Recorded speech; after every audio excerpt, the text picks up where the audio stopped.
Selamat malam, Assalamualaikum warahmatullahi wabarakatuh.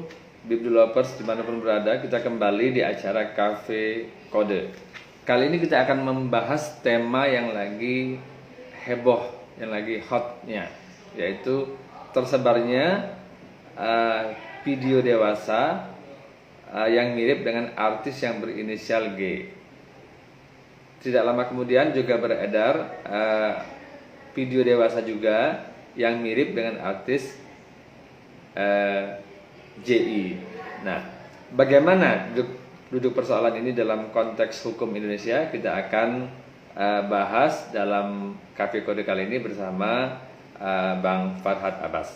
Kita undang narasumber kita kali ini. Ya, ini dia Bang mengajukan pertanyaan, berinteraksi dengan narasumber kita. Nah, ini dia sudah kelihatan mukanya. Bang Farhad, apa kabar Bang Farhad? Assalamualaikum warahmatullahi wabarakatuh.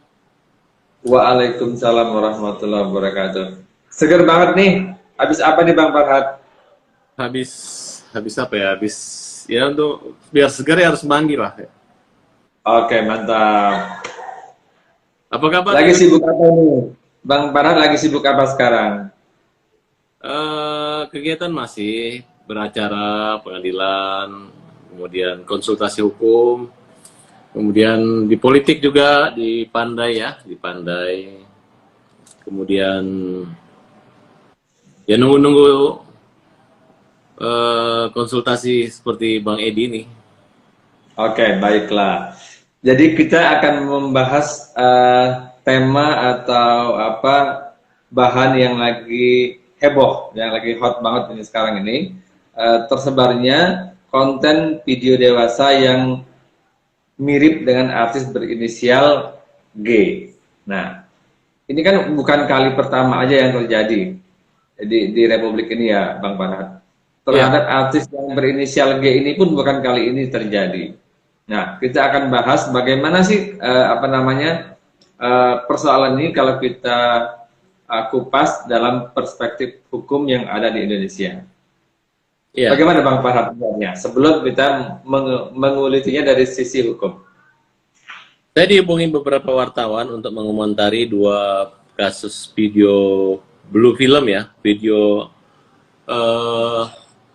hubungan suami istri yang bukan suami istri atau porno. Nah, kemudian saya teliti, saya tidak bisa memastikan apakah itu benar seperti artis yang digosipkan ya.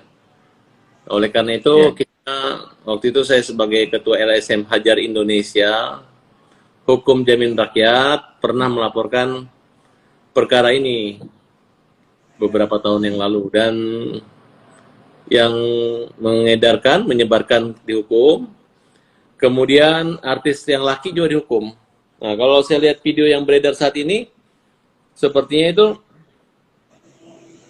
adalah public figure, dan harusnya, karena ini sudah berulang-ulang terjadi oleh artis, harusnya ada aspek jerahnya, itu harusnya ada. Tapi ternyata tidak.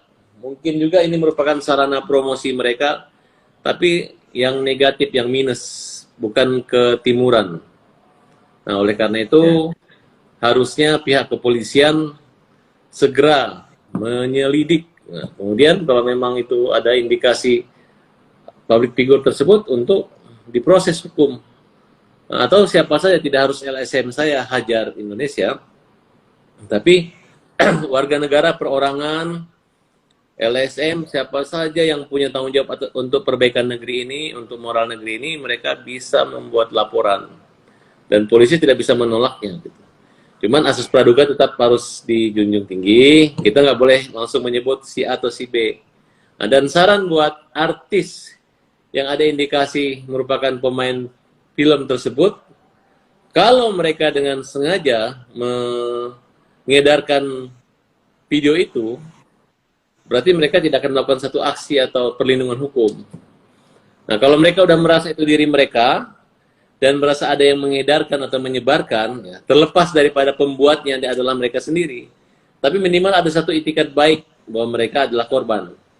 Nah, tapi kalau mereka menganggap tunggu dulu, belum tentu itu mungkin mirip kita, kemudian ternyata dalam penyidikan nanti mereka adalah terbukti pelaku pornografi itu, ya saya rasa ini termasuk hal yang memberatkan gitu buat mereka. Ancaman Oke, hukum dalam ada oke. 3 undang-undang saya teliti itu, ada di KUHP, ada di Undang-Undang Hmm. Informasi Transaksi Elektronik, ada juga di Undang-Undang Perfilman juga masuk pornografi.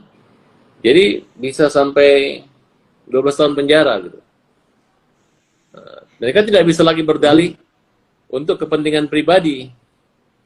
Karena sampai saat ini saya belum melihat mereka mengatakan itu adalah hubungan suami istri yang resmi, kemudian untuk koleksi pribadi, dan minta agar ditindak para penyebar atau menyebarluaskan video itu. Belum ada kelihatannya.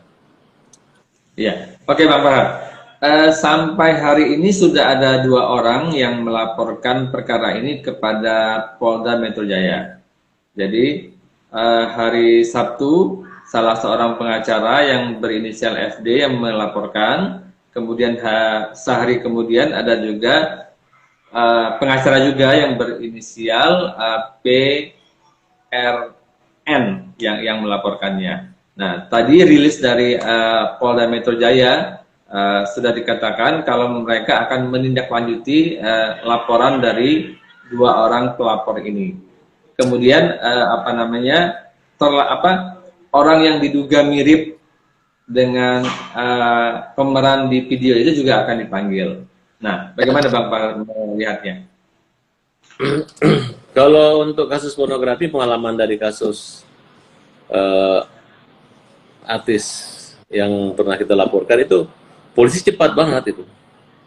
Dalam sehari sebenarnya bisa mereka menemukan itu. Nah, tapi kita lihat ya, artinya mudah-mudahan nggak ada perubahan untuk kasus-kasus pornografi ya. Artinya kalau bahasa gaulnya ini pemain film bokep gitu. Jadi mereka ini kemungkinan dalam waktu dekat akan, ya pasti ditahan lah orang-orang. Turut prihatin aja, karena ini akan menjadi contoh yang tidak baik buat ditiru oleh generasi muda. Karena public figure ini, mereka akan jadi tontonan anak kecil dan jadi tontonan Indonesia kira-kira seperti itu. Ya, kayaknya perilaku amoral ini harus betul-betul, walaupun itu merupakan rangkaian ranah pribadi, tapi kita motifnya itu apa untuk melakukan itu? Apakah memang untuk mencari mata pencaharian, untuk popularitas, atau juga mungkin koleksi pribadi gitu.